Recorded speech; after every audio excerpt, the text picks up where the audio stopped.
What's up, Geeksters? It's me, Omar from geeksterlabs.com, and today I want to show you guys a lens that I have been I used over the weekend. This is something I rented from Borrow Lenses, and so if you guys are interested in checking out this product, I'll put a link to B&H Photo and Amazon in the description. But this is basically the Voigtlander Nokton 25mm manual lens. So this is a prime lens. There's no zoom on it. And so the thing about this lens is, as far as I'm aware, this is the fastest prime micro four thirds lens on the market. Okay, as you can see there, it goes to 0.95 is the lowest aperture it goes to. So this thing can get really wide open, can suck in tons of light, and it is super fast. So like I said, it is a manual lens. And I think I'm not sure if it's meant specifically for video, because you can use it for video or photography as well. Keep in mind it is manual though, so you will have to focus manually. I was using this with my G7, my Panasonic G7, which features focus peaking, so that kind of made it a little bit easier when using this for photography and such. We did a video shoot over the weekend with a CrossFitter athlete, and so we did some like an interview with her, and I used this lens to film the interview, and then we were doing some just photo shoot stuff of her working out and such, and the results that this lens was able to produce, I was so freaking blown away by it. It was beautiful. So the one thing about this lens, though, keep in mind, it does retail for $800, so it is quite expensive. It's a pricey lens. Now, obviously, there's much more expensive lenses on the market. But for me personally, I would love to own this lens. At the current time, I cannot afford an $800 lens. But if you have the money, I would definitely recommend you guys checking it out. Now, the version I have here is the Type 1. The newest one is Type 2. And then the only difference between that lens and this one is that the Type 2 has an additional ring. At least the only difference I'm aware of.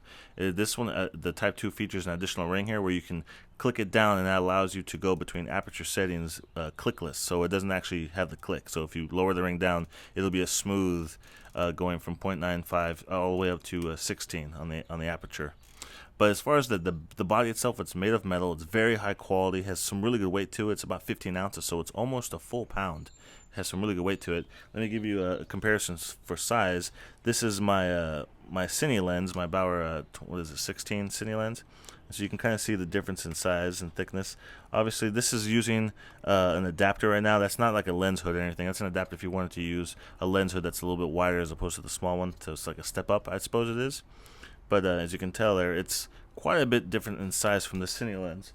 But so the focus ring on here is very smooth, very nice.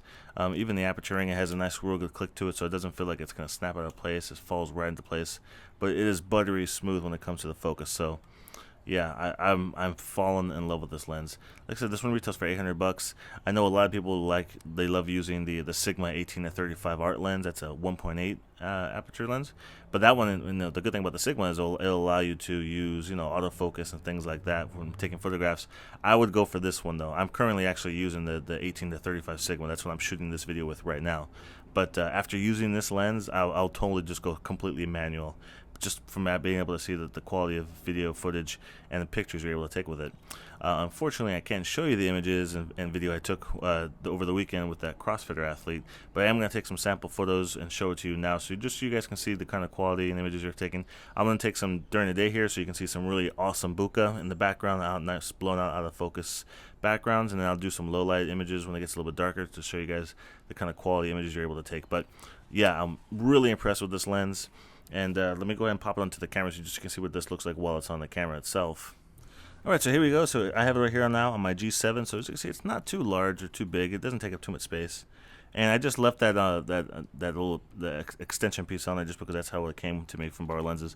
One of the key things I did want to notice or mention to you guys, if you can see, it's all metal housing, so it's a really high quality lens. And this, like I said, I'm renting this lens, so this lens has obviously been used by many people, and it's held up really well. I mean, there's a little bit of wear on a couple spots here and there, but for the most part, it's not like dinged up or banged up or anything. I mean, I'm assuming if it really was that messed up, Borrow Lenses would stop using it and take it out of the rotation. But I mean, it's barely any wear on it, so definitely a high quality lens. You could probably get it kind of scratched up and it would still still function very easily for you. But that's what it looks like when it's on the camera itself. So it's not very large, not too big.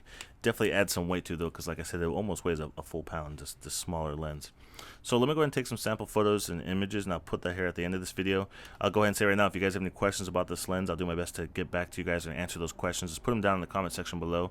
And thanks for watching. So let me show you guys now some sample photos and images and video using the Voigtlander Nokton 25mm f.95 lens for the Micro Four Thirds camera.